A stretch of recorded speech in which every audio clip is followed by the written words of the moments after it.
Assalamualaikum warahmatullahi wabarakatuh. Alhamdulillahirrabbilalamin. Pada kesempatan ini kita dapat berjumpa dalam pembelajaran di tema 2, yaitu udara bersih bagi kesehatan. Nah, apakah kalian sudah siap pada pembelajaran hari ini? Silakan kalian persiapkan alat tulisnya beserta LKS serta buku tulis ya anak-anak ya. Nah, sebelumnya mari kita berdoa terlebih dahulu. Jika berdoa, tangan diangkat, kepala ditundukkan. Berdoa mulai. Bismillahirrahmanirrahim. Raditu billahi robba wa bil islami dina wa bi muhammadin nabiyya wa rasulah. Rabbi zidni ilma warzuqni fahma. Amin. Baik anak-anak, sudah hadir semua ya? Oke, mari kita memasuki materi di tema 2, yaitu udara bersih bagi kesehatan. Nah, apakah kalian sudah siap pada pembelajaran hari ini? Silakan kalian persiapkan alat tulisnya beserta LKS serta buku tulis ya anak-anak ya. Nah, sebelumnya mari kita berdoa terlebih dahulu. Jika berdoa, tangan diangkat, kepala ditundukkan. Berdoa mulai. Bismillahirrahmanirrahim. Raditu billahi robba wa bil islami dina wa bi muhammadin nabiyya wa rasulah. Rabbi zidni ilma warzuqni fahma. Amin. Baik anak-anak, sudah hadir semua ya? Oke, mari kita memasuki materi. Nah, dalam tema 2 ini, udara bersih bagi kesehatan, kita memasuki ke subtema 1, yaitu cara tubuh mengolah udara bersih. Dalam LKS kalian bisa buka di halaman 4. Nah, tujuan pembelajaran kali ini yang pertama adalah kalian dapat memahami hak, kewajiban, dan tanggung jawab sebagai warga dalam kehidupan sehari-hari. Kemudian kalian dapat menjelaskan organ pernafasan dan fungsinya pada manusia dan hewan. Yang ketiga, kalian dapat menganalisis peran ekonomi dalam upaya mensejahterakan kehidupan masyarakat di bidang sosial dan budaya. Yang keempat, kalian dapat mengklasifikasi informasi yang didapat dari buku ke dalam aspek apa, di mana, kapan, siapa, mengapa, dan bagaimana. Dan terakhir yang kelima, kalian dapat memahami tangga nada. Nah, kita lihat materi yang pertama, yaitu sistem pernafasan hewan. Sistem pernafasan hewan disesuaikan dengan tempat hidupnya. Kita lihat ada cacing tanah, bernafas menggunakan permukaan kulit basah dan berlendir. Pada serangga, itu bernafas menggunakan trakea. Ya. Ini ada proses pernafasannya, oksigen, kemudian stigma, ke trakea, dan ke seluruh tubuh. Ikan bernafas dengan menggunakan insang. Ya. Oksigen ada di dalam air, kemudian ke mulut, dan ke insang. Amfibi atau katak itu memiliki 2 alat pernafasan, yaitu insang dan paru-paru. Jika di dalam air menggunakan insang, dan jika di darat menggunakan paru-paru. Reptilia, misalnya ular, bernafas menggunakan paru-paru. Proses pernafasannya, oksigen masuk ke hidung, kemudian ke tenggorokan, serta ke paru-paru. Burung bernafas menggunakan paru-paru. Ya. Saat terbang, burung menggunakan pundi-pundi udara. Mamalia seperti kuda, kucing, dan lain-lain itu bernafas menggunakan paru-paru. Oksigen masuk ke hidung, kemudian ke tenggorokan, dan ke paru-paru. Nah, alat pernafasan pada manusia dan fungsinya. Perhatikan alur pernafasan manusia berikut. Udara masuk ke tubuh, kemudian masuk melalui rongga hidung, ke trakea, kemudian ke bronkus, dan ke paru-paru. Keluar dari paru-paru itu menuju ke bronkus, ke trakea, ke hidung, dan udara keluar dari tubuh. Kalian dapat perhatikan bagian-bagian tubuh yang berperan dalam pernafasan serta fungsinya. Hidung itu berfungsi penyaring debu atau kotoran yang berasal dari udara, penyesuaian tubuh, penyesuaian suhu dan kelembapan udara untuk memudahkan proses penyebaran gas dalam tubuh. Kemudian trakea atau tenggorokan itu berfungsi sebagai penghubung antara bagian hidung dan paru-paru, sebagai penyaring kembali udara yang masuk dan mengantarkan udara tersebut ke paru-paru. Jadi trakea juga sebagai penyaring seperti hidung. Ya, jadi jika kotoran dalam udara tidak tersaring oleh hidung, masih bisa masuk ke trakea, nanti udara akan disaring oleh bulu-bulu yang ada di tenggorokan. Yang ketiga, paru-paru. Itu terdiri dari bronkus, bronkeolus, dan alveolus. Bronkus itu adalah dua percabangan dari trakea yang menuju ke paru-paru kanan dan kiri. Bronkeolus adalah percabangan bronkus. Jadi bronkus bercabang namanya bronkeolus. Alveolus adalah ujung bronkeolus yang berfungsi sebagai tempat pertukaran oksigen atau O2 dan karbon dioksida. Jadi puncaknya pernafasan itu ada di alveolus, yaitu pertukaran antara oksigen dan karbon dioksida. Bagaimana jika kita menjawab pertanyaan dan mengolah informasi dari teks? Kita lihat kata tanya apa. Apa? Itu arah jawabannya itu adalah nama-nama benda, sebab, akibat, judul, dan tema.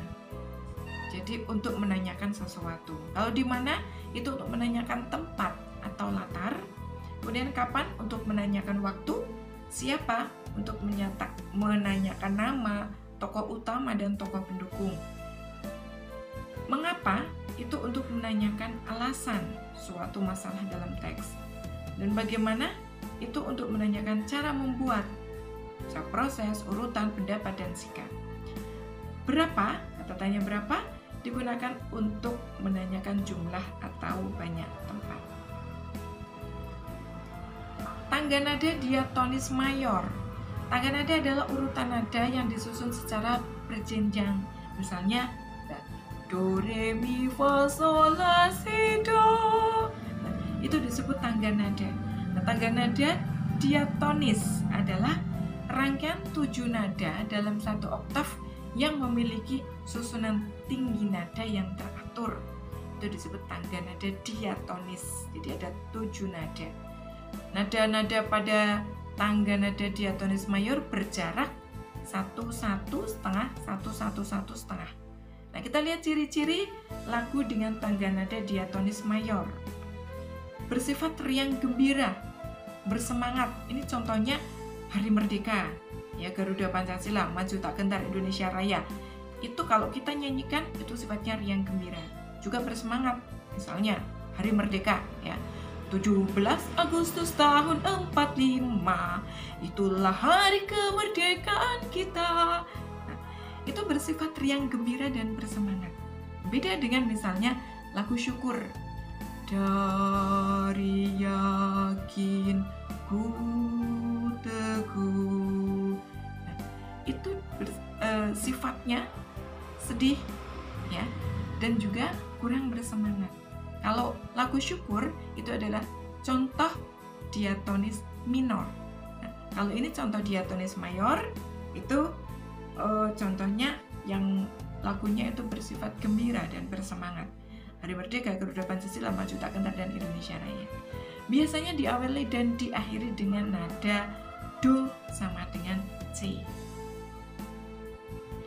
Menyajikan informasi penting dalam bentuk peta pikiran. Nah, informasi penting, peta pikiran itu dapat dikatakan sebagai cara mencatat yang kreatif dan efektif melalui sebuah diagram.